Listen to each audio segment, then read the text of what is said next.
Student, पिछली class में आपको जो है आईपीएससी के रूल बताए गए थे।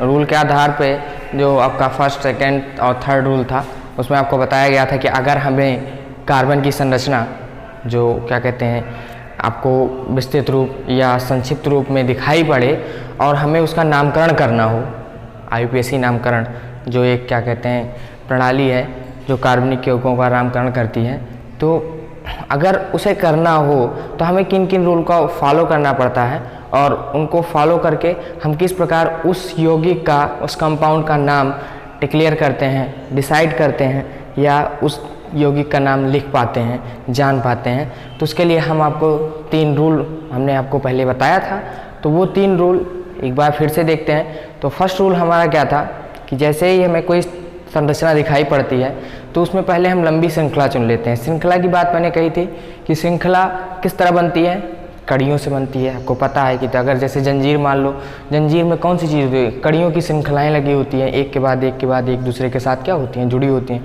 तो अगर हम कार्बन यौगिक की संरचना में चर्चा करें तो वहाँ पर कौन सी चीज़ आपको दिखाई पड़ेगी श्रृंखला के रूप में, मतलब कड़ी के रूप में कौन सी चीज़ दिखाई पड़ेगी? तो वहाँ पर हमें नज़र आएगा क्या, कार्बन परमाणु, जो कि क्या है एक कड़ी के रूप में एक दूसरे से जुड़ा हुआ होता है। तो उसमें हम ऐसे कार्बन परमाणु की श्रृंखला चुनते हैं जो सबसे बड़ी होती है।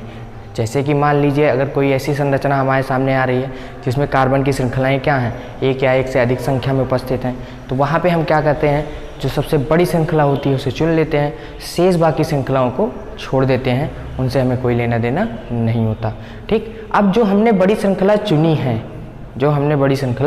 चुनी है, उस श्रृंखला के आधार पर हम क्या करते हैं, जितने कार्बन परमाणु उसमें उपस्थित हैं, जितने उस श्रृंखला में जितने कार्बन परमाणु उपस्थित हैं, उस कार्बन परमाणुओं की संख्या के आधार पर हमें क्या करना पड़ता है, हम संगत एल्केन का नाम लिख लेते हैं। संगत एल्केन मैंने आपको बताया था, 1 कार्बन होगा तो मेथ, 2 कार्बन होगा तो एथ, 3 होगा तो प्रोप, 4 होगा तो ब्यूट, 5 होगा तो पेंट, 6 होगा तो हेक्स, 7 होगा तो हेप्ट, 8 होगा तो ऑक्ट, 9 होगा तो नोन और 10 होगा तो डेक। ठीक, तो संगत एल्केन जो सामान्य संगत एल्केन है, इसमें आपको इससे ज़्यादा संख्या जानकारी आवश्यक नहीं है, लेकिन बस इतना जानते रहिए 10 तक आपको माइंड में होना चाहिए कि हाँ ये संख्या होती है।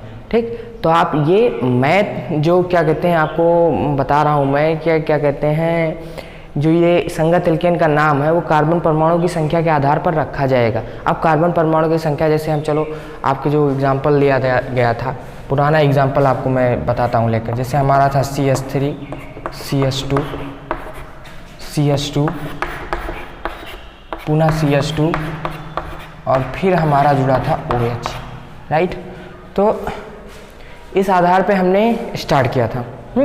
तो यहाँ पे अगर संगत एल्केन का नाम लिया जाएगा तो 1 2 3 4 कार्बन परमाणु है तो क्या बन जाएगा, ब्यूट होगा, ब्यूट धन एन क्या हो जाएगा आपका ब्यूटेन, क्या हो जाएगा ब्यूटेन। ठीक, अब ब्यूटेन शब्द हमारा क्या है, संगत एल्केन का नाम हो गया। संगत एल्केन के नाम मिल जाने के बाद हमारा जो रूल नंबर फर्स्ट है वो कंप्लीट हो जाता है। अब हम चलते हैं सेकंड रूल पे। अब जैसे कार्बन परमाणुओं की संख्या, मान लो कि पार्श्व श्रृंखला कहीं से जुड़ी है या कोई क्रियात्मक समूह किसी भी कार्बन से जुड़ सकता है, क्योंकि हम जानते हैं कि कार्बन जो परमाणु होता है वो हमेशा एकल बंध द्वारा संतृप्त होता है। अब एकल बंध द्वारा तो वो कोई भी कार्बन परमाणु जो है जैसे हाइड्रोजन रिलीज करके, जैसे मैंने आपको क्रियात्मक समूह पढ़ाते वक्त बताया था कि जब क्रियात्मक समूह यानी जो विषम परमाणुओं का समूह, विषम परमाणु जो कौन से विषम परमाणु होते हैं, हाइड्रोजन के अलावा शेष जो कार्बन परमाणुओं से जुड़ते हैं, ऐसे परमाणु जो हाइड्रोजन के अलावा शेष जैसे कि ऑक्सीजन, सल्फर, क्लोरीन, ये सभी क्या कहलाते हैं, विषम परमाणु कहलाते हैं। तो अगर इन परमाणुओं का समूह, किन परमाणुओं का समूह, विषम परमाणुओं का समूह आकर कार्बन से जुड़ता है तो वो किस तरह का रूप धारण कर लेता है, वो क्रियात्मक समूह का, किसका, क्रियात्मक समूह का रूप धारण करता है। और क्रियात्मक समूह का रूप धारण करने की वजह से उस श्रृंखला में क्या करता है, वो अपना प्रतिनिधित्व स्थापित कर लेता है। ठीक, यानी उसके गुण के आधार पर ही जो होता है उस समूचे संरचना का क्या है, संरचना वाले यौगिक का निर्धारण होता है। ठीक, तो यहाँ तक आपको समझ में आया ना। तो फर्स्ट रूल कंप्लीट होने के बाद अब सेकंड रूल हमारा क्या स्टार्ट हो जाएगा। सेकंड रूल ये होगा कि हम उन कार्बन परमाणुओं अर्थात जो क्रियात्मक समूह हैं, अर्थात उन जो कार्बन परमाणुओं में क्रियात्मक समूह या पार श्रृंखलाएं उपस्थित हैं उनका निर्धारण कैसे करेंगे, है ना। तो उनका निर्धारण आखिरकार वो जुड़े कहाँ हैं, किस कार्बन नंबर पर जुड़े हैं। तो उसके लिए हमें ज़रूरी होगा कि हम कार्बन परमाणुओं को सही रूप से, सही गिनती से आधारित, मतलब सही गिनती के आधार पर गिने, कि उसको एक सटीक तरीके से, एक निश्चित तरीके से एक नियम बनाएं कि वो क्या हो, हम उसे आसानी से गिन सकें। तो उसका एक नियम बनाया गया जो रूल नंबर 2 के अनुसार आपको बताया जाएगा कि हम कार्बन परमाणुओं की गिनती उस तरफ से स्टार्ट करते हैं, उस तरफ से स्टार्ट करते हैं कि वहाँ पर हमारा जो क्या कहते हैं क्रियात्मक समूह होता है वो कार्बन के सबसे न्यूनतम संख्या देने वाले परमाणु के साथ जुड़ा होता है। ठीक है, कार्बन के सबसे न्यूनतम संख्या देने वाले परमाणु के साथ जुड़ा होता है। तो यहाँ पर कौन सा परमाणु सबसे न्यूनतम संख्या दे रहा है, ये वाला। तो यहाँ से गिनती चालू करेंगे 1 2 3 4। ठीक, अब आते हैं, ये हमारा जो है रूल नंबर 2 जो है कंप्लीट हो जाता है और आते हैं थर्ड रूल पर। थर्ड रूल जो हमारा ये कहता है, अब यहाँ पे हमने जो पूरी संरचना देखी थी, यहाँ पे हमने इन चीज़ों के बारे में चर्चा कर ली, संगत एल्केन पता चल गया। अब एक ही चीज़ बचती है, वो है ये हमारा ये वाला, ठीक, जो एक विषम परमाणु के साथ जुड़ा हुआ है, हाइड्रोजन। यहाँ पे विषम परमाणु, यहाँ पे क्या है, ये ऑक्सीजन है और ये हाइड्रोजन क्या है, उसके साथ जुड़ा हुआ है। और साथ साथ इन्होंने एक क्या समूह बना रखा है जिसे हम एल्कोहली समूह कहते हैं। एल्कोहली समूह की एक विशेषता होती है कि एल्कोहली समूह OH समूह को तभी कहा जाता है जब उसके साथ जुड़ा हुआ कार्बन परमाणु, उसकी चारों संयोजकताएं किस तरह संतृप्त होती हैं, एकल बंध द्वारा संतृप्त होती हैं। यदि वह एकल बंध द्वारा संतृप्त ना हो तो वह समूह OH समूह, जो OH समूह है वह हाइड्रॉक्सी समूह कहलाएगा, ना कि एल्कोहली समूह। तो एल्कोहली समूह के लिए जरूरी होता है कि जो कार्बन उससे जुड़ा हुआ हो वो क्या हो, उसकी चारों संयोजकताएं एकल बंध द्वारा संतृप्त होनी चाहिए, तभी ही हम इसको कह सकते हैं एल्कोहली समूह। तो एल्कोहली समूह का एक रूल होता है कि हम इसके साथ क्या जोड़ देते हैं, ऑल शब्द। क्या शब्द जोड़ते हो, ऑल जोड़ते हो। ठीक, अब ऑल शब्द जोड़ते हो तो यहाँ पर हमें क्या, संगत एल्केन का जो एल्केन का नाम है उसके साथ हम क्या जोड़ देंगे, ऑल जोड़ देंगे। तो हमारा संगत एल्केन का नाम क्या था, ये था हमारा ब्यूटेन। क्या था, ब्यूटेन। और इसके हम जोड़ेंगे तो क्या बन जाएगा, ये हमारा बनेगा ब्यूटेनॉल। ठीक, अब ये तो हमारा जो है ये तीसरा रूल कंप्लीट करके आगे ये हमारा नाम मिल गया ब्यूटेनॉल। लेकिन अभी ये जो क्रियात्मक समूह है इसका जो एक्चुअल नंबर है ये कहाँ पर ऐड है, कहाँ पर जुड़ा है, ये हमें नहीं दिखाई पड़ा। ठीक, तो ये किस नंबर पर जुड़ा है, भाई पहले वाले कार्बन परमाणु से जुड़ा हुआ है। ठीक, जब ये पहले वाले कार्बन परमाणु से जुड़ा हुआ है तो आगे हमें क्या लिखना पड़ेगा, 1 ब्यूटेनॉल।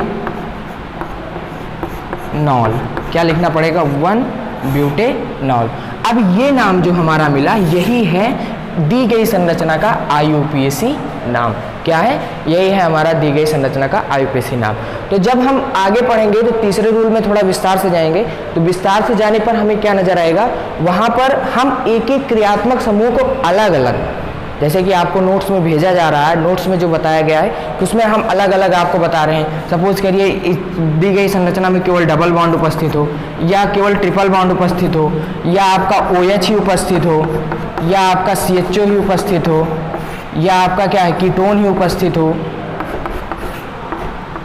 ठीक, या आपका क्या है कार्बोक्सिलिक ही उपस्थित हो। ठीक, या आपका क्या है नाइट्रोजनी समूह उपस्थित हो, NH2 एमीन हो। ठीक, ये सब जो है आपके अलग अलग जो है समूह है, क्रियात्मक समूह है, जो क्या करते हैं, विषम परमाणुओं के समूहों से मिलकर बनते हैं, यानी विषम परमाणु के ऐड होने से मिलते हैं। अब यहाँ पे आप देख रहे हो विषम परमाणु कौन सा है, ये तो दोनों आपका जानते हो ये क्रियात्मक समूह के रूप में प्रयुक्त होंगे। ये अलग श्रेणी भी बनाते हैं, अलग सजातीय श्रेणी का भी निर्माण करते हैं ये दोनों। लेकिन यहाँ पे O क्या है, विषम परमाणु है, यहाँ पर O क्या है, विषम परमाणु है, यहाँ भी O क्या है, विषम परमाणु है, यहाँ पे N विषम परमाणु है, यहाँ भी O क्या है, विषम परमाणु है। ठीक, तो विषम परमाणु के साथ जब भी कोई हाइड्रोजन ऐड होता है या कार्बन ऐड होता है तो वह एक क्रियात्मक समूह का रूप धारण कर लेता है। ठीक, तो यहाँ से अलग अलग करके एक एक के बारे में आप इसी तरह जब आपको नोट्स में भेजा जा रहा है वहाँ पे एक एक करके आपको अलग अलग वीडियो में आपको समझाया जो है जाना संभव नहीं है, लेकिन जो रूल है आपको बता दिया गया है कैसे कैसे होता है। अब आपको मैं एक एक करके नोट्स में बना के भेजता रहूँगा, जिसमें आप देखेंगे, देखकर एक एक जो फार्मूले हैं, जो सूत्र हैं, उनके आधार पर आप क्या करिएगा, उसको लिखने की कोशिश करिएगा। अगर आपको नहीं समझ में आता है तो कमेंट बॉक्स में आप कमेंट करिए कि सर ये हमें समझ में नहीं आ रहा है, तो हम उसे आपको नोट्स में क्लियर करके फिर से बताएंगे या आपको वीडियो में फिर से आपको क्लियर करके समझाएंगे। ठीक, पढ़ते रहिए और सुरक्षित रहिए।